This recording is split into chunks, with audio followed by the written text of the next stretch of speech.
Hello there and welcome to my channel Novice Modelling in the Midlife Crisis. My name is Andy and today we're going to be doing a quick what's in the box kit review on my Italeri kit number 1356 AS.51 Horsa Mark 1 with British Paratroops, which is part of their 80 years since D-Day range, being 2024. It's obviously 80 years.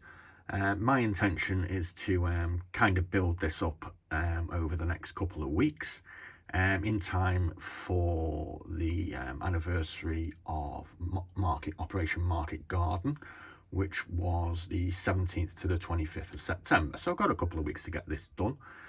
It does actually say on here that basically this contains 13 hard plastic multi-purpose figures and decals for all Operation Tonga Pegasus bridge assault gliders. So technically it's not the correct glider, obviously, because well the number markings for these are for the earlier D-Day, but it's kind of one of those things where you want to build a kit to kind of coincide with a major operation in World War II. So we're going to have a quick look at the instructions, we're going to have a quick look at the decals and the sprues with the parts on, but as per usual I'm just going to read out the couple of lines that Italeri provide about this particular aircraft. Well-known English glider able to transport more than 25 troops or a large amount of war material and supplies in its long fuselage. It took part in the main airborne landings of World War II, but its name is particularly connected to the two most famous ventures of the Allied airborne troops, the landings in Normandy and the attack on Arnhem Bridge in the Netherlands. So that's basically what we're building it up for. So we'll have a quick look at the parts.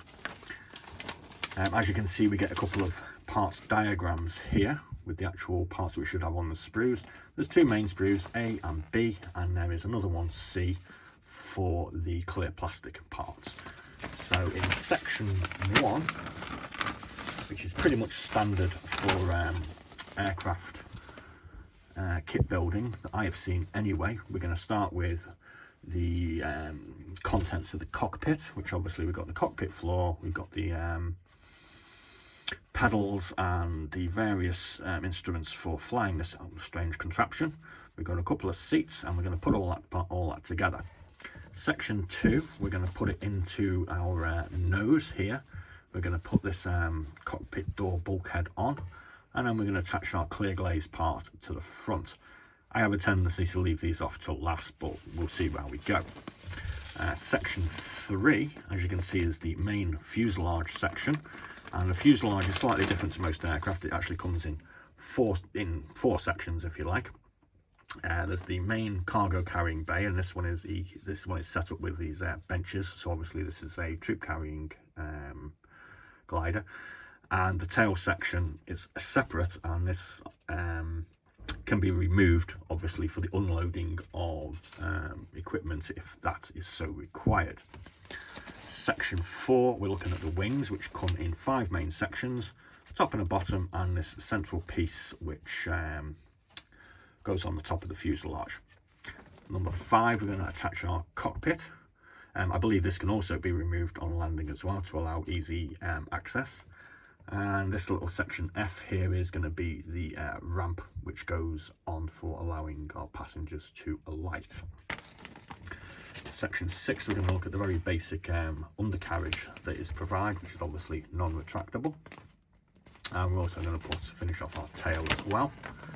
Section 7, we've got a few smaller parts, including our front wheel, possibly a couple of aerials, I'm guessing, here as well. And then we're going to move on to, that would actually make it complete, and then we're going to move on to our 12 or 13 figures, which come with a variety of sprues with some add-on equipment and guns, etc. And then we can see individually how we're supposed to construct each type of figure. It appears that there are 8 different figures, so obviously some of them are actually replicated. And we get a black and white diagram to show us where and how to address our camouflage patterns. Could have been colour, but never mind. And these ones actually come with the rather famous D-Day markings, which, having checked a number of photographs online, It does appear that the Market Garden attack also had the D-Day markings on, because obviously they were a good identification tool for our wayward American and British fighter forces. So a quick look at the sprues. As you can see, this one, let's just take that out of touch. As you can see here, we've got the two parts of the main fuselage. There's not much detail on the fuselage, but I mean, these are very sort of basic aircraft. And we have our four sections of our wings. Again, we got some sort of panel lines, and we can see our ailerons here as well. This appears to be the cargo floor for inside the fuselage, and we've got our top sections of wings here as well, as you can see. So that's that particular one out the way. And then we move on to this sprue, which has got slightly more of our more interesting parts. We have the center section of the wings, which goes along the top here, and the fuselage fits in there. We have our tailplane construction. As you can see here, we've got some little mounting points for some struts. We've got a couple of figures. Now I'm guessing that these are representative of the pilots, and they appear to be quite nicely detailed, done in hard plastic. We've got some steps. We've got various struts for the undercarriage. These look like some sort of suspension parts here. This looks like the front wheel. These parts here are going to be our benches for inside the aircraft. Those look like the air control yokes. A couple of little wheels or something there. There's our main undercarriage wheels. That appears to be the bulkhead door into the pilot's compartment. And here we have the removable tail section with rudder. That's our loading ramp. These, I'm guessing, are the doors. This is going to be the floor of the cockpit. Got some nice detailed sort of ridges going on there. I'm going to hazard a guess that this is more parts of the floor for the main fuselage as well. So that looks quite nice, doesn't it? Now, this actual kit, I did actually check scale mates. The kit itself, where's it gone? There it is. Horsa. So that was this actually tooling. So these bits here that you see is actually based on, it would appear, a 1975 mould. In 2014, these troops were added, which we'll talk about in a second. And it went through a new box. It's gone through various new boxings, obviously from 1975 to present day. There was a new boxing in 2009, which literally was just D-Day 75 years. And strangely, scale mates don't actually recognise this 80 years D-Day reboxing. So they obviously haven't quite got around to that yet, because to me, this is obviously a 2024 box. So this is the most up-to-date version that you can get. Here we're looking at the clear plastic parts. This is our cockpit cover, or cockpit canopy, or whatever you want to call it. We can see there's some nice ridges here, which should actually help us when we come to paint this up. I have a tendency to put this on last for some bizarre reason, but, you know, that's just the way it goes. Not too sure what these two parts here are. Don't know. We've got some little portholes to put into our fuselage, and we have another couple of clear glaze sections as well, which again, I'm not exactly sure what they're all about. We have a nice big decal sheet that comes with this, which provides our D-Day markings. You may want to paint them on, I suppose. Not too sure how these are going to look. We've got some standard sets of RAF roundels, and we have the multiple aircraft identification numbers that we used in, as you can see here, D-Day Pegasus Bridge.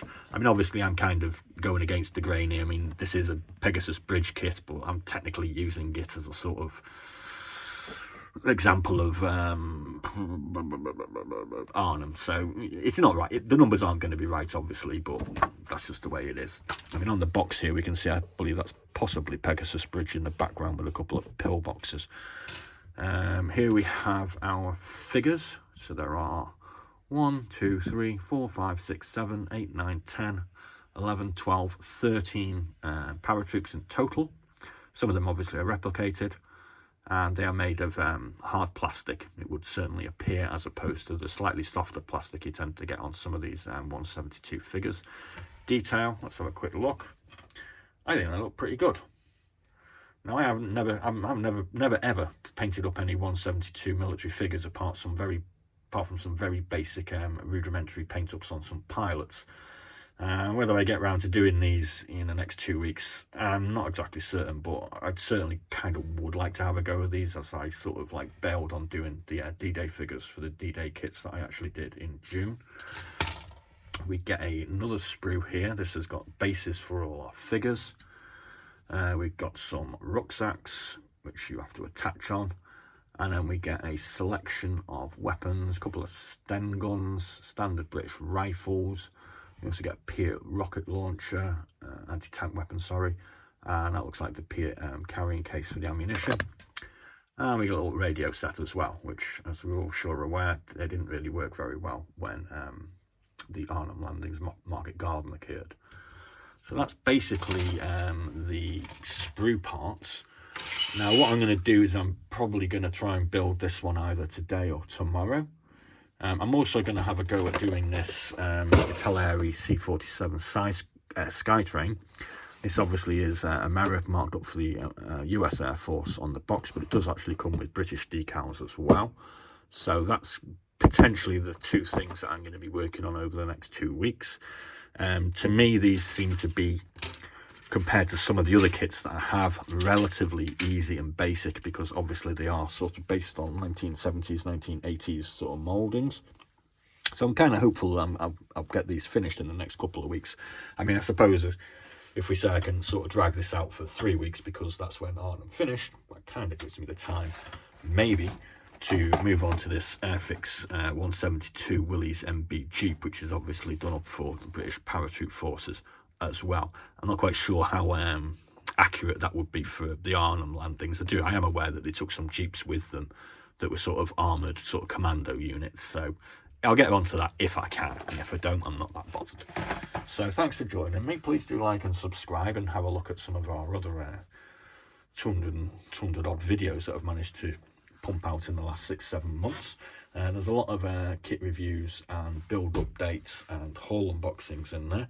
So what I will do with the Horsa and the Skytrain, the intention is basically now to just go away, start building this up, and maybe I'll drop a couple of build updates over the next week or so, just to show you where I am, and then maybe a sort of painting update as well, and a completed build video too. So please do like and subscribe, and please do check out some of our other vids. There'll be a C-47 Skytrain Dakota vid up shortly also. Be seeing you.